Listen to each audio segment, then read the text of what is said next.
მოცვი ადრე უფრო ტყეში იყო. ტყის მოცვი. ველური მოცვი. ასევე ფასის ერთ-ერთი მნიშვნელოვანი განმსაზღვრელია. არ უნდა დაზიანდეს, ისე უნდა მოწყვიტო. დაბალი ფასი ფერმერისთვის ძალიან უგდევს мотивაციას. მოცვი 20-25 ლარი ღირს ჩვეულებრივ ხილბოსტნის მაღაზიებშიც კი. Თქვენ ხო დაბალი ფასით აბარებთ მოცვს? მომხმარებელი მაინც ძალიან მაღალ ფასს იხდის. ცოტა მაღალმთიანი რომა დიდ ფასს ვერ უსწრებს ჩვენი მოცვი. გვიან მოდის ცოტა მინდებს შეაფერხა წელს. ანუ ფერმერები და მომხმარებლები ვართ დაზარალებული და იქ ვიღაც შუაში არის. კაი ამბავში მხოლოდ რა. თავარი მოთამაშე. კი. ადგილობრივი ბაზარი გვაქვს თვისებო. ხო თვითონ მიგაქვთ და აბარებთ? დიახ, წითელი ფერი აქვს. ასეთი ერთ კალათაში 3-4 კალიც რომ მოყვეს უკვე კარგავს ვიზუალურ მხარეს. ისე უფრო გემრიელია ვიდრე თეფშიდან. კი. შემჩნეული გაქვთ ხო? შედარებით ნაკლებს ისხავს, მაგრამ ხარისხი უკეთესია ლეგასთან შედარებით. საერთოდ საუკეთესო იდეები ხშირად ყველაზე რთულ დროს ჩნდება. გახსოვთ ალბათ 6 წლის წინ, როცა კარანტინში აღმოჩნდით მთელი მსოფლიო, ყველა სხვადასხვანაირად გადაგქონდა სტრესი. ვიღაცამ ვარჯიში დაიწყო, ვიღაცამ სერიალებს უყურა და აი ამ ბაღის მეპატრონეებმა კი გადაწყვიტეს, რომ ქედაში მოცვი უნდა გაეშენებინათ. თითქოს უცნაურია ამ ჩხავერის და თამბაქოს მხარეში მოცვის კულტურა, მაგრამ ფაქტია, რომ გაამართლა. ეს ორი კოტეჯი გაქვთ? კი. 2020 წელს აჭარის მთავრობის თანადაფინანსებით გადავწყვეტეთ გაგვეშენებია მოცვის პლანტაცია. საცდელად დიდი გამოცდილება არ ჰქონდა და არც იყო ისე მასიურად გაშენებული, ყველას არ ჰქონდა. გადავწყვეტეთ, რა ვიცი, გონი გამოგვივიდა. დაახლოებით 1200 ძირია გაშენებული. ორი სახეობა საადრეო და საგვიანო ჯიშია. ფართობი რამდენია? დაახლოებით 9 ჰექტარზეა გაშენებული. თავიდან როგორ გარისკეთ? ქედაში მანდამაინც ისეთი გავრცელებული კულტურა არ არის. მით უმეტეს პანდემიის პერიოდში ძალიან რთული იქნებოდა ასეთი სარისკო ბიზნესის წამოწყება. ვიცით რომ ძალიან ესეთი კულტურაა თან. სათუთი. დიახ, გადაწყვეტილი ქონდა ადრე, მერე პანდემია მოგვისწრო, მაგრამ ვიცი, გავრისკეთ კლიმატიც მოწყობს ხელს, ნიადაგიც მჟავიანი ნიადაგი მოწონს. ამის მიხედვით ყველაფერი ის გათვალისწინებული. რაღაც სიახლე გჭირდებოდათ. მანამდე რა კულტურებზე მუშაობდით სოფო? მანამდე ქონდა თხილი, კიდევ თხილია გაშენებული და თხილი ჩაანაცვლა თუ პარალელურად თხილიც გაქვთ? პარალელურად თხილიც. მშვენიერი. ეს რომელი სოფელია შემახსენეთ? ნამლისევი. ჩვენ კი გვეგონა რომ ქედაში ყველა სოფელში ვიყავით ნამყოფები, მაგრამ აღმოჩენა იყო ჩვენთვის ეს სოფელიც. თქვენი მეურნეობა ამითაც არის საინტერესო, რომ რაღაც ერთ გაშლილ სივრცეში გაქვთ, რაც აქაური ქედის რელიეფისთვის მანდამაინც დამახასიათებელი არ არის. ძირითადად უფრო ციცაბო ადგილებია, დამინდვრებას იშვიათად შეხვდებით, მაგრამ შეგვიწო ხელა ადგილმდებარეობა. აქვე ცხოვრობთ ხო თქვენ? კი, ცოტა ზევით. რა მოხდა ამ 6 წლის განმავლობაში? როგორც თქვით 2020 წელს დაიწყეთ გაგანია პანდემიის პერიოდში. და რა მოხდა? რა სირთულეებს შეხვდით? სირთულეები ძირითადად დამოკიდებული ვარ ამინდზე. პლუს ამას მუშახელი, კვალიფიციური მუშახელიც გჭირდება, ფორმა გჭირდება, ბუჩქს რომ ხარისხიანი ნაყოფი მიიღო და მოკიდებული ვარ მაგაზე და ნენელა სწავლობთ. თვითონ მუშახელიც ძირითადად ჩემი მეუღლე ასწავლის და ნენელა ასე ვთქვათ წვრთნით. ადგილობრივებიც არიან ჩართულები როგორც ხედავ. მათთვისაც ახალი წამოწყება მოცვი ადრე უფრო ტყეში იყო. ტყის მოცვი. ველური მოცვი, ასე სათუთად კრეფა არ ჭირდებოდა. მან გაართულა ბევრი ამბავი უნდა. თითო უნდა დაკრიფოთ ან ისე რომ ეს ცვარი თეთრი ფერის რაც ანიჭებს უნიკალურობას და ასევე ფასის ერთ-ერთი მნიშვნელოვანი განმსაზღვრელია. არ უნდა დაზიანდეს, ისე უნდა მოწყვიტო, მოკლედ მთელი ფილოსოფია მოცვთან მუშაობა, ნამდვილად არ არის მარტივი. მაგრამ პრაქტიკაა ყველაფერი, ხო? თქვენ როგორც მითხარით, თავად ატრენინგებთ უკვე სხვებს, ხო? აი ეს გამოცდილება დაიგროვეთ. როგორ იცვლება მოცვი? საქმე უკეთესობისკენ მიდის, უარესობისკენ. ჩვენ ორი ფერმერების კატეგორია ყავს მოცვის ნაწილში. ერთი ვინც დაიწყო მოცვის წარმოება და რაღაც საკითხების გამო, რასაც დარწმუნებული ვარ, თქვენ შეეხებით, იმედგაცრუებულია ამ კულტურასთან მუშაობით და არიან ფერმერები, რომლებიც ბედნიერად აგრძელებენ და შემართებით მოცვის კულტურასთან მუშაობას და არ აპირებენ დანებებას. ხო, თქვენ რომელ კატეგორიაში ხართ? ჩვენ რა ვიცი, მოტივირებული ვართ ძალიან. ვიყვარს შრომა, თანდათან ვსწავლობთ, რა ვიცი, ალბათ მეორე კატეგორიას. მეორე კატეგორია. შედეგები როგორია, ეგ მაინტერესებს. მე კმაყოფილი ვარ. ბაღი მოვლილია, ხარისხი ცოტა შრომატევადი არის ფინანსურად, მაგრამ ვიცი, პირველი 2-3 წელი ჭირდება ფინანსები, ბევრი შრომა და 2-3 წელი არა გაქვს შემოსავალი, უბრალოდ უვლი და ვცდილობ რომ განავითარო. ენერგი და შემდეგ გვაძლევს მოსავალს, კარგ მოსავალს. მაგრამ აუცილებელია რომ იყო მოსავალს კარგს გაძლევთ. ფინანსებში როგორ არის საქმე? მომგებიანია ეს კულტურა? კი. მეტნაკლებად არის. სად არის რისკ ფაქტორები, რა პრობლემები გექნებათ? შიდა ამბები მაინტერესებს, მოკლედ რა სირთულეები გაქვთ გავლილი ამ 6 წელიწადში? სირთულეები უფრო ფინანსურად არის მომენტები, როცა უკვე ფასი ვარდება. და ეს ძალიან მოქმედებს ფერმერისთვის. თვითონ რა იწვევს ფასის დავარდნასო? არ ვიცი, ადგილობრივი ბაზარი ალბათ. თვითონ გითხარით შრომატევადია, კრეფავებს თანხა ჭირდება, მოყვანა, შეწამლა, სასუქი, ძალიან დიდ ფინანსებთანაა დაკავშირებული და დაბალი ფასი ფერმერისთვის ძალიან უგდევს მოტივაციას. მესმის ეს ამბავი ხარ, რამდენი ჩვენი მაყურებელი და მომხმარებელი ალბათ დაგვიწერს, რომ ის უნახავს მოცვის დაბალი ფასი ესეთი პატარა კონტეინერებით. მოცვი 20-25 ლარი ღირს ჩვეულებრივ ხილბოსტნის მაღაზიებშიც კი. მაგრამ მიცით რა, იმას გულწრფელად გეტყვით, თქვენ ხო დაბალი ფასით აბარებთ მოცვს, მომხმარებელი მაინც ძალიან მაღალ ფასი ხდის. ცოტა მაღალმთიანი რომა დიდ ფასს ვერ უსწრებს ჩვენი მოცვი. გვიან მოდის ცოტა მინდებმაც შეაფერხა წელს და ამ ეტაპზე ჩვენთვის დაბალია და დანარჩენს ბაზარი აკონტროლებს ალბათ ეს. და სამწუხაროდ არასამართლიანად აბალანსებს ფასებს, თუ ამას ბალანსი ქვია, ბაზარი, იმიტომ რომ მართლაც ფერმერი ვერ იღებს იმ შემოსავალს რეალურად რა დანახარჯიც მას აქვს და რა მოგებაც უნდა დატოვოს ამ კულტურამ და ჩვენ მომხმარებელი ვყიდულობთ მაინც ძალიან ძვირად, მიუხედავად იმისა, რომ ფერმერსაც ძალიან ცოტას უხდიან.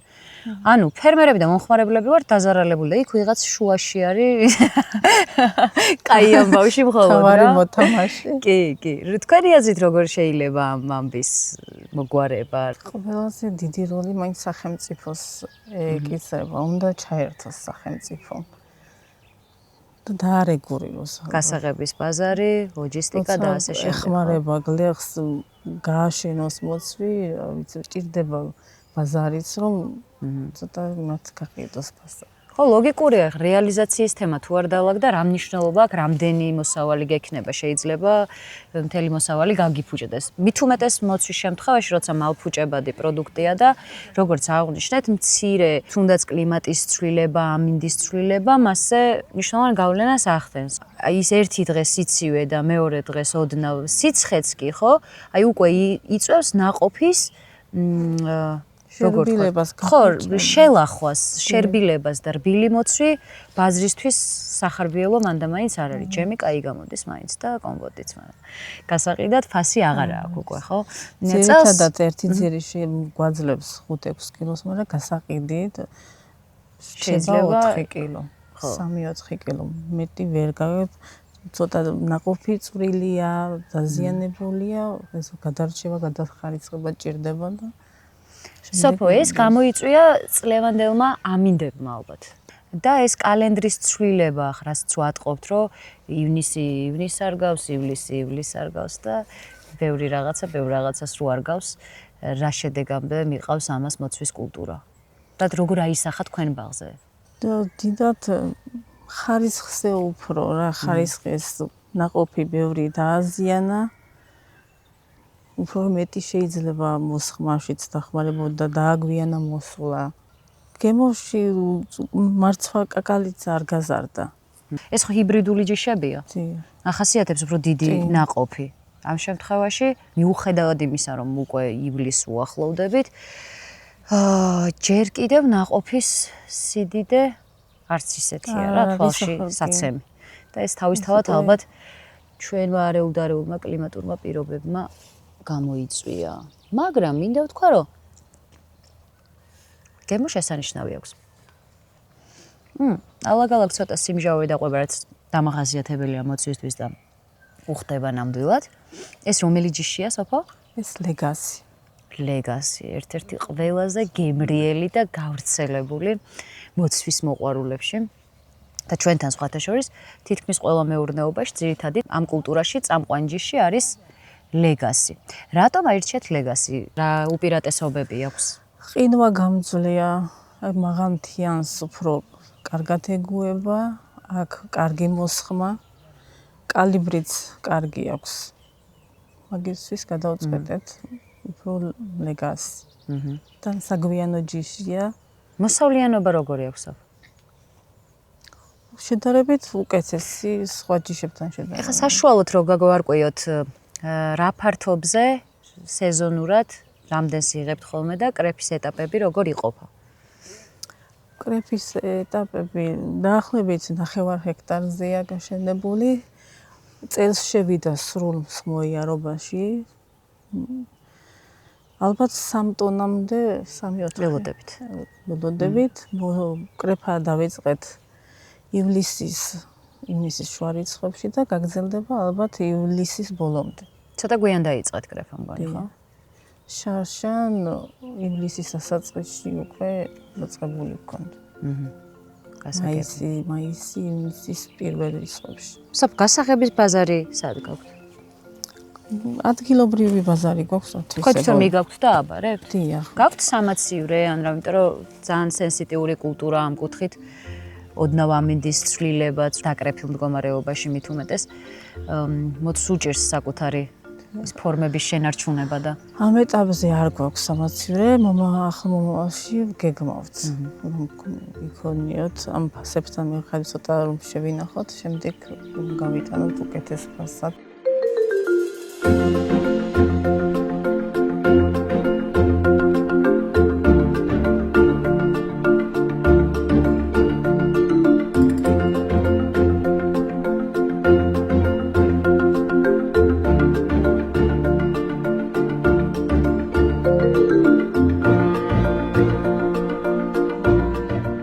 კრეფაც ვაჩვენოთ ჩვენ მაყურებელს, როგორი კრეფება მოცვი.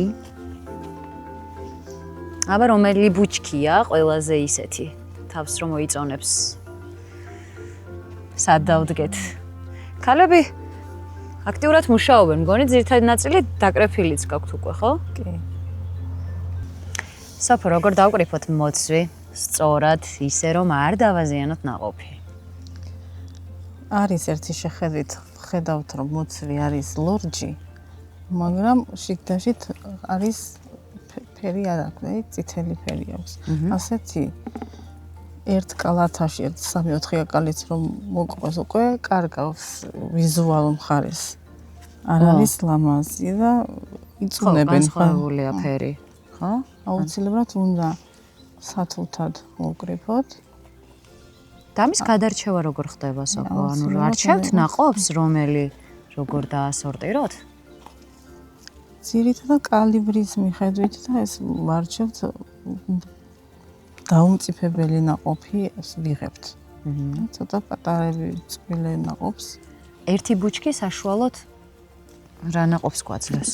დაახლოებით 5-6 კილოს გვაძლევს სრულ მოსავალში. საუკეთესო ვარიანტი ალბათ, ხო? საუკეთესო ეს სრულად რაც გვაძლევს გადარჩეულს, რომელიც ბაზარში უკვე გაგვაქვს, ნახავთ 3-4 კილო. დანარჩენს ვიყენებთ სახში მურაბები, კომპოტები.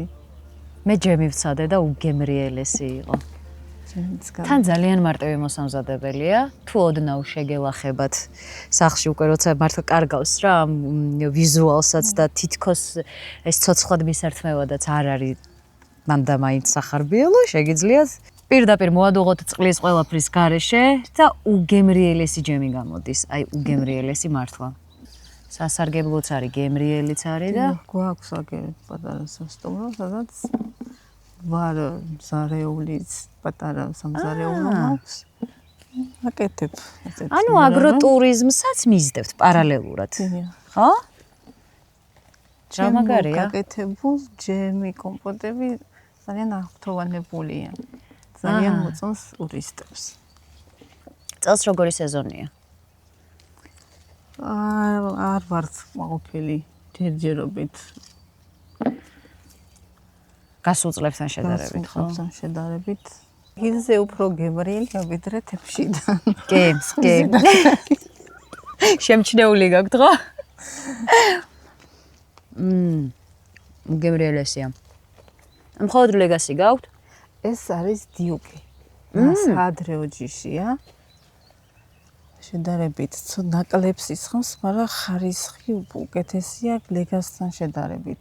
ადრე მოდის ფასთან შედარებით, ფასიც იმის მიხედვით უსწრებს ცოტა მაღალ ფასს. აქ მარტივი არ იქნება კრეფა. ჩემი აზრით. ხო? ახლა ვაკონტროლებთ ამინდი, როცა ძალიან სიცხეა. კრეფავებს ვეუბნები ცოტა უფრო ადრე 7-ზე გამოვიდნენ და შუა დღეზე 1-2 საათი შეისვენ. რამდენი საათი მუშაობენ სოფო კრეფავები? დილის 9-დან 6-7 საათამდე. საღამოს? ვაუ. შუალედი 1-2 საათი შესვენდება. პიკის საათებში ალბათ ხო, როცა სიცხეები, როცა ტემპერატურა მაღალია, ამ დროს შესვენდება. კი ბატონო, და როგორც მითხარით ადგილობრივ ბაზარზე გაგაქვთ ჩვეულები. ქედაში ზოგადად რა ხდება? ამ კულტურის მიმართ ინტერესი გაიზარდა? აქვთ გაშენებული სხვებს? კი, თანდათან უკვე ბევრმა გააშენა, უფრო აქ ახლომახლოს არაა, მაგრამ ზევით სოფლებში დანდალო მერისი უკვე შემოვიდა ეს კულტურა. ზოგადად კენკროვანი კულტურების მიმართ მგონი ინტერესი გაზრდილია. დიახ, კი. აჭარის მაღალმთიანეთში. ხო? ჩვენ წლების წინ გადავიღეთ ხულოში, სადაც ათეულობით ფერმერი იყო გაერთიანებული და რაღაცა ისეთი პრეცედენტი იყო რა. კარტოფილი ჩაანაცვლა იქ. და აქ ქედაში ხო არ უპირებს რამეს ჩანაცვლებას, მოცვი როგორ მიდის? შეიძლება თხილს აპირებს თხილის ჩანაცვლებას. ხალხი ვაიმე, თხილსაც ისეთი ოქროს ფასი აქვს, ამას არ ჩამოუვარდება. კი, მაგრამ ამან დააჯობა თხილს. გვჭირდება კვალიფიციური მუშახელი, რომ არ ვიცი რა, რომ გადაამზადონ ხალხი თვითონ. შეიძლება აქ ვიღაცა სურვილი რომ იმუშაოს გასხლაზე. რომ გადაამზადონ ფერმერები, შეასწავლონ გასხლა. კრეფა შედარებით ადვილია, დაინახავს, მოკრებს. ცოტა ფასეც რომ დაარეგულირონ ფასები.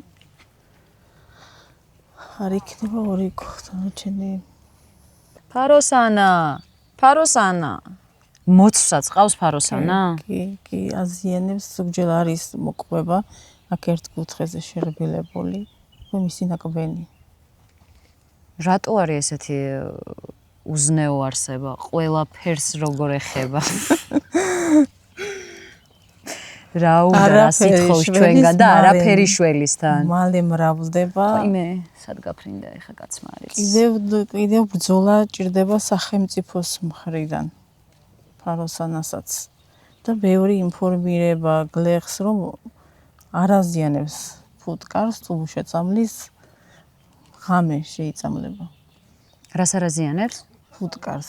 გლეხი აქ პრეტენზია არ შეწამლოთ, რომ აზიანებს ფუტკარსო და როცა ღამე შეწამლი, ფუტკარი უკვე მიძინებულია თავის სკაშია და არ დააზიანებს ჩემი აზრით. თან რამდენი არიან ღმერთო ჩემო? ამასაც ჭამენ ესე იგი. ყველაფერს. და რეალურად ახლა რა მექანიზმებს იყენებთ ფაროსანასთან? არა აქვს აზრი, შეწამლა სხვა იმიდან გადმოვა ისე. ანუ ეგუებით პირდაპირ, რაც არის ეგ არის, ხო? გვაზარალებს და ეგუებით. ვერ შეწამლი, ფაქტობრივად უკვე რომ კრეფ და თან ვერც მოკლავ, რომ მოკლა აქით შეწამლული დარჩები. მაშინ ვეღარ უნდა გაყიდო, რაც ასხია, ყველაფერი ჩამოყარო და ისეთი წამალი აქვს, შეწამლი ეს ნაყოფი აღარ ვარგა.